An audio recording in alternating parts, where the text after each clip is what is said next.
នុស្សាវរីយ៍កាយទាំងពីរ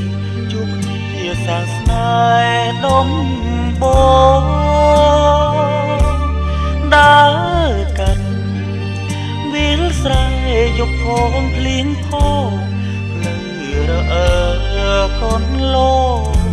អូនកាន់ដៃបងមិនលែអនុស្សាវរីយ៍ជើងភ្នំឈើកាត់ស្បត់ស្បែកបដូរផ្ដាច់នឹកឡើងមិនភ្លេចទេសនាស្រឡាញ់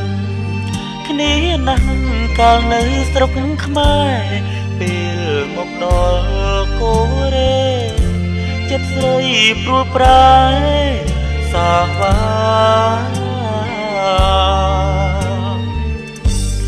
អូននៅ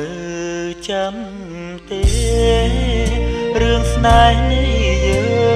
ងរីកដុំផុសឡើងពេលបុណ្យអ្នកតា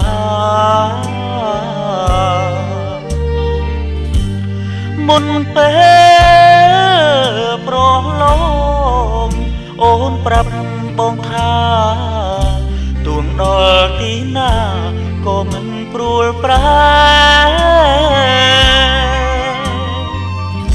អីលើអ្វីប្រែខំការស្មាបងស្មុំកលយានគ្រប់យ៉ាងបានត្រឹមឈឺចាប់តួនេះយាយអ្វីក៏ស្រីមិនស្ដាប់មានតែទ្រាំឈឺចាប់បន្លប់ទុកសោទាំងឡា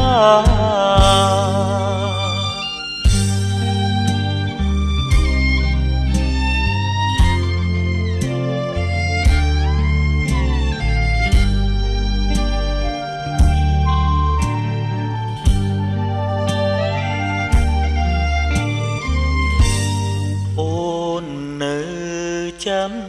ទេរឿងស្នេហ៍នេះយើងរីកដុំផុសឡើងពេលបុណ្យអ្នកតា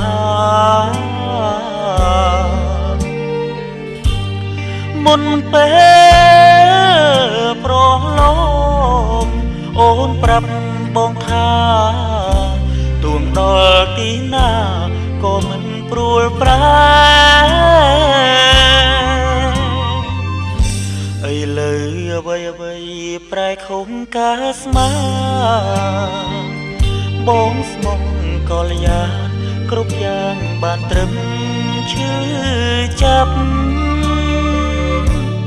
តួនេះយាយអ្វីក៏ស្រីមិនស្ដាប់មានតែទ្រាំឈឺចាប់បន្លប់ទុកសោទាំងឡា